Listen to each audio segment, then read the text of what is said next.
Savoir que je peux faire 150 km pour 1 €, c'est carrément moins cher d'un point de vue économique et je pense que pour les assurances, ça doit être pareil. En plus, je peux avoir un passager, ça a l'air d'être vraiment canon.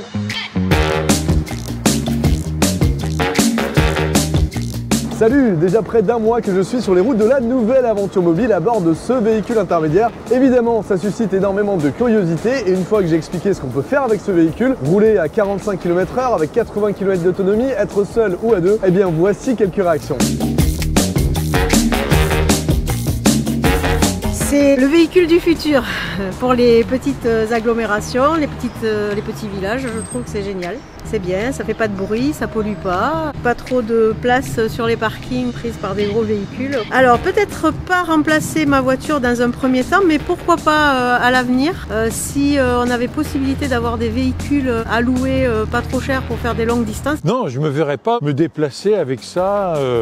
Moi je suis un ancien parisien, hein. C'était la bagnole et en plus des grosses cylindrées allemandes, donc non. Ah oui, oui.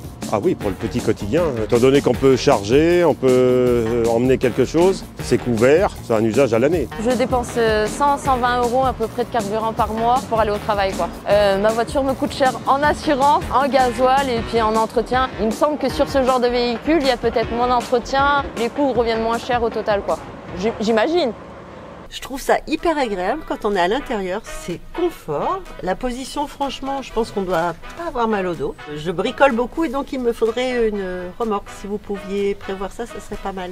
Hein? Pour les gens qui habitent à 20 km d'Angoulême, au lieu de prendre leur voiture, quand ils n'ont pas de bus, quand c'est mal desservi, ils prennent ça. Il y a beaucoup de voitures électriques qui sont faites en Chine. Ah, en plus, c'est fabriqué en France, ah ben ça c'est génial. J'ai aussi retourné la question à une équipe de France Télé venue couvrir la nouvelle aventure mobile. C'est un truc que j'aimerais avoir pour travailler. Regarde, une petite ceinture, ça serait vachement plus simple que nos voitures qui font du bruit et qui font des échappements, du gaz, c'est dégueulasse. Ça, c'est vraiment bien. Je pars avec.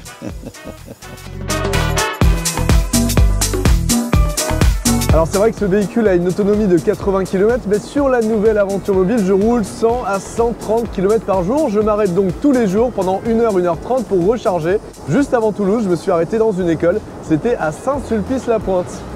Ça va durer combien de temps de faire les 3000 km? Je suis parti pour 2 mois d'aventure là en fait. Ah donc, oui, l'objectif, si tu veux, c'est de documenter ce qu'on appelle un véhicule intermédiaire. c'est un véhicule entre le vélo électrique et la voiture électrique. C'est plus écologique. On consomme très peu. Donc forcément, moins on consomme, moins on pollue. Il y a aussi une deuxième raison, c'est que quand on produit le véhicule, en fait, on a besoin de beaucoup moins de ressources. Bon, tu fais un petit tour? Oui. Allez, c'est parti. Bah oui, je suis bien installée. Coucou. Ouais, c'est vrai que c'est bien. Hein. Comment ça se passe derrière? Juste, je peux venir avec vous faire les 3000 km? Si tu veux, ouais. Bon, alors, qu'est-ce que vous en pensez? Bah moi, je voudrais bien venir à l'école avec ça. T'habites à moins de 500 mètres. Faut le style. Mes parents, ils ont déjà prévu les voitures pour nous, même ma voiture, alors que je suis la petite dernière.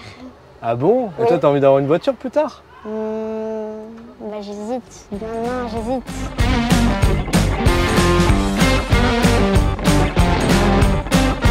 Et vous alors, que pensez-vous de ce véhicule intermédiaire? Est-ce qu'il pourrait remplacer votre voiture sur les trajets du quotidien? Dites-moi tout ça en commentaire de cette vidéo. Et quant à moi, je poursuis mon périple direction Orléans avec une météo très capricieuse. Ça flotte très fort avec des rafales à 100 km/h. C'est la tempête. Wouh! Allez, salut!